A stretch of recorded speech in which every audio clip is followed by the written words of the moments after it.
നമസ്കാരം. മലയാളി വാർത്തയിലേക്ക് സ്വാഗതം. കഴിഞ്ഞ ദിവസം 4 മണിക്കൂറിലൂടെ തുടർച്ചയായി പെയ്ത മഴയിൽ സംസ്ഥാനത്ത് പലയിടത്തും വെള്ളക്കെട്ട് രൂക്ഷമാണ്. തിരുവനന്തപുരം, കൊച്ചി നഗരങ്ങൾ മഴയിൽ മുങ്ങി. തിരുവനന്തപുരത്ത് ആമയിഴഞ്ചാൻ തോടും കിള്ളിയാറും കരകവിഞ്ഞു. ശ്രീകണ്ഠേശ്വരം ക്ഷേത്രത്തിലെ ശ്രീകോവിലിന് ചുറ്റും വെള്ളം നിറഞ്ഞു. 100ഓളം വീടുകളിൽ വെള്ളം കയറി. കമ്പോളമായ ചാലയിലും മുട്ടപ്പം വെള്ളം. കൊല്ലത്ത് മുണ്ടയ്ക്കലിൽ കടലാക്രമണം. ആലപ്പുഴയിൽ ദേശീയപാതയിൽ ഉൾപ്പെടെ വെള്ളം കയറി. 3 വീട് പൂർണ്ണമായും 13 വീട് ഭാഗികമായും തകർന്നു. 1000ഓളം വീടുകൾ വെള്ളപ്പൊക്ക ഭീഷണിയിലാണ്. 12 ക്യാമ്പുകളിലായി 392 കുടുംബങ്ങളുണ്ട്. തിരുവല്ലയിൽ 3 വീടുകൾ ഭാഗികമായി തകർന്നു. മണിമലയാർ കരകവിഞ്ഞു. കോട്ടയത്ത് മീനച്ചിലാർ കരകവിഞ്ഞു. ഇടുക്കിയിൽ ചെറുതോണി പുഴയിൽ ജലനിരപ്പ് ഉയർന്നു.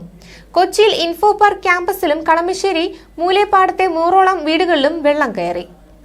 ഫയർഫോഴ്സ് ജിക്കി ബോട്ട് എത്തിച്ച് മൂലപ്പാടത്തെ കുടുംബങ്ങളെ മാറ്റി. കുന്നുപുറം ആലപ്പാട് നഗറിൽ വെള്ളം കയറിയ വീടുകളിൽ നിന്ന് JCBയുടെ സഹായത്തോടെയാണ് താമസക്കാരെ മാറ്റിയത്. ഇതിനിടെ പ്രളയ സാധ്യതാ മുന്നറിയിപ്പ് പുറത്തു വന്നിട്ടുണ്ട്. മിന്നൽ പ്രളയങ്ങൾ ഉണ്ടാകാം. താഴ്ന്ന പ്രദേശങ്ങൾ വെള്ളത്തിലാവും. കൂമ്പാരമേഘങ്ങൾ രൂപപ്പെട്ട് മേഘവിസ്ഫോടനം സംഭവിക്കാം. ഉരുൾപൊട്ടലും മണ്ണിടിച്ചിലും കൂടും. കേരള തീരത്ത് ശക്തമായ പടിഞ്ഞാറൻ കാറ്റ് നിലനിൽക്കുകയാണ്. ഇതിന്റെ ഫലമായി കേരളത്തിൽ അടുത്ത 7 ദിവസം വ്യാപകമായി ഇടിമിന്നൽ കാറ്റോടുകൂടിയ മഴയ്ക്ക് സാധ്യതയുണ്ട്. മൺസൂൺ സീസണിൽ പെയ്യുന്ന തീവ്രമഴയുടെ ഭാഗമായി ജലനിരപ്പ് ഉയർന്ന അവസ്ഥയാണ് പ്രളയം. എന്നാൽ കടുത്ത മഴയെ തുടർന്ന് കുറഞ്ഞ സമയത്തിനുള്ളിൽ ചുരുങ്ങിയത് 6 മണിക്കൂറിനുള്ളിൽ വെള്ളം കയറുന്ന അവസ്ഥയാണ് മിന്നൽ പ്രളയം. മേഘവിസ്ഫോടനമാണ് ഇന്ത്യയിലെ മിന്നൽ പ്രളയത്തിന്റെ പ്രധാന കാരണമായി പറയുന്നത്. മേഘവിസ്ഫോടനത്തെ തുടർന്നുണ്ടാകുന്ന കനത്ത മഴയും മണ്ണിടിച്ചിലുമൊക്കെ മിന്നൽ പ്രളയത്തിലേക്ക് നയിക്കും. കൊച്ചിയിൽ കഴിഞ്ഞ ദിവസം പെയ്ത മഴയിൽ വെള്ളക്കെട്ടുണ്ടാകാൻ കാരണമായത് മേഘവിസ്ഫോടനമാണെന്നാണ് വിലയിരുത്തലുകൾ. വളരെ ചെറിയ സമയത്തിനുള്ളിൽ ഉണ്ടാകുന്ന അതിതീവ്ര മഴയാണ് മേഘവിസ്ഫോടനം. ചുരുങ്ങിയ സമയത്തിൽ പേമാരി തന്നെ പെയ്യുന്നത് ഏതു പ്രദേശത്തെയും പ്രളയമുണ്ടാകാൻ സാധ്യതയുണ്ട്.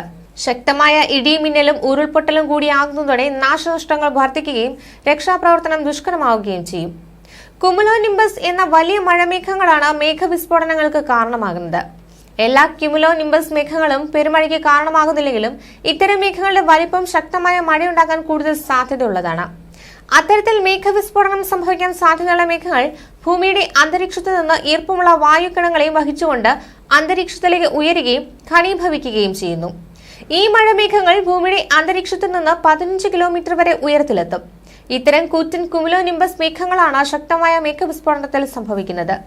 ഈ മേഘങ്ങൾക്കുള്ളിൽ ശക്തമായ വായുചംക്രമണം നടക്കുന്നതിന്റെ ഭാഗമായി മേഘങ്ങളുടെ മുകളിൽ ഐസ് ക്രിസ്റ്റലുകളും താഴെ ഭാഗത്ത് ജലകണങ്ങളും രൂപപ്പെടുന്നു. അന്തരീക്ഷത്തിൽ 10 കിലോമീറ്റർ മുകളിലെത്തുന്ന മേഘങ്ങൾ അവിടുത്തെ താപനില 40 മുതൽ 60 ഡിഗ്രി സെൽഷ്യസ് ആയതിനാൽ ഉടൻ തന്നെ മഞ്ഞുകണങ്ങളായി മാറുകയും വായുപ്രവാഹം ശമിക്കുമ്പോൾ ഗുരുത്വാകർഷണം കാരണം താഴേക്ക് പതിക്കുകയും ചെയ്യുന്നു. ഭൂമിയുടെ പ്രതലത്തിലേക്ക് എത്തുന്ന മഞ്ഞുകണങ്ങൾ ഉയർന്ന താപനിലയിൽ ജലത്തുള്ളികളായി ഭൂമിയിലേക്ക് പതിക്കുന്നു. അതൊരു ശക്തമായ പേമാരിയായി മാറുന്നതിലൂടെയാണ് ഇപ്പോൾ സംഭവിച്ചതുപോലുള്ള അതിതീവ്രമായ പ്രളയം ഉണ്ടാകുന്നത്. അടുത്ത 3 മണിക്കൂറിൽ തിരുവനന്തപുരം, കൊല്ലം, ആലപ്പുഴ, എറണാകുളം, തൃശൂർ ജില്ലകളിൽ ഒറ്റപ്പെട്ടയിടങ്ങളിൽ ശക്തമായ മഴയാണ് രേഖപ്പെടുത്തുന്നത്. ഇത് മിന്നൽ പ്രളയത്തിന് വഴിവെക്കുമെന്ന ആശങ്ക നിലനിൽക്കുകയാണ്. സംസ്ഥാനത്ത് കാലവർഷം ഇന്നെത്താൻ സാധ്യതയെന്ന് കേന്ദ്ര കാലാവസ്ഥാ വകുപ്പിന്റെ പ്രവചനം നിലനിൽക്കുകയാണ്. 7 ദിവസം വരെ വ്യാപകമായി ഇടിമിന്നലോടുകൂടിയുള്ള മഴയ്ക്ക് സാധ്യതയുണ്ടെന്നാണ് മുന്നറിയിപ്പ്.